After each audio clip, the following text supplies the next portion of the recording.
Gutom. Kaya pagkain.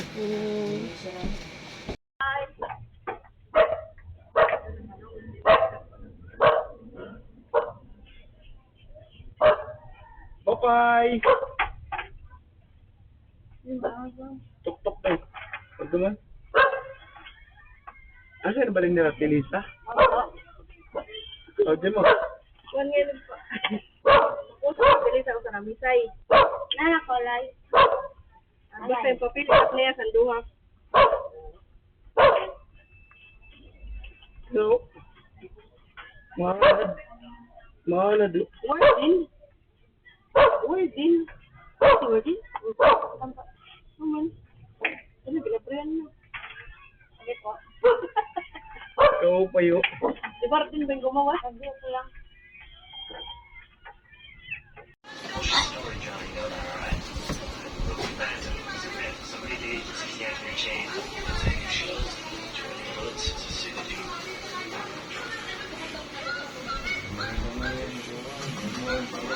Like bro. Dali na tong. Gaman.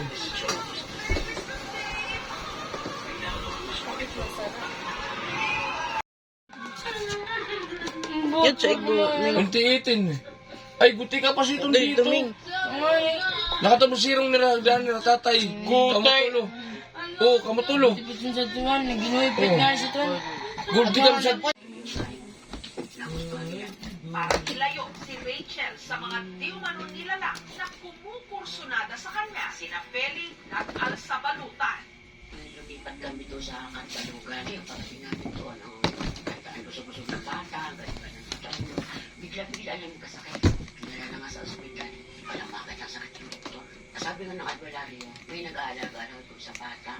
Hanggang sa nangyari na ang kinatatakutan ni Feli, ang anak niyang si Rachel, binawian ng buhay. Doon na pinaisip na nagalit nga daw yun na umalis kami doon.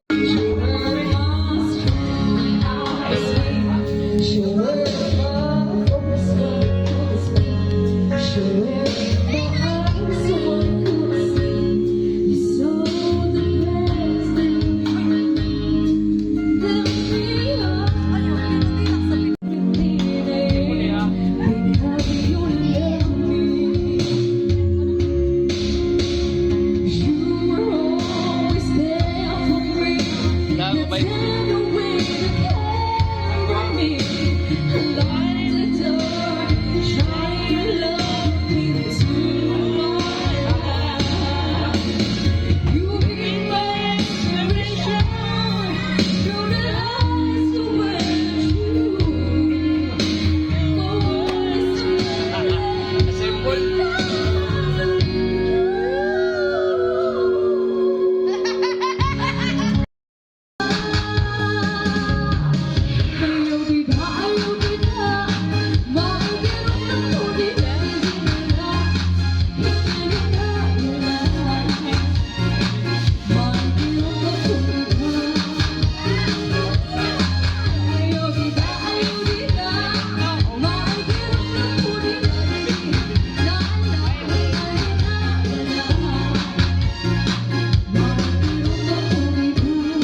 Isa itong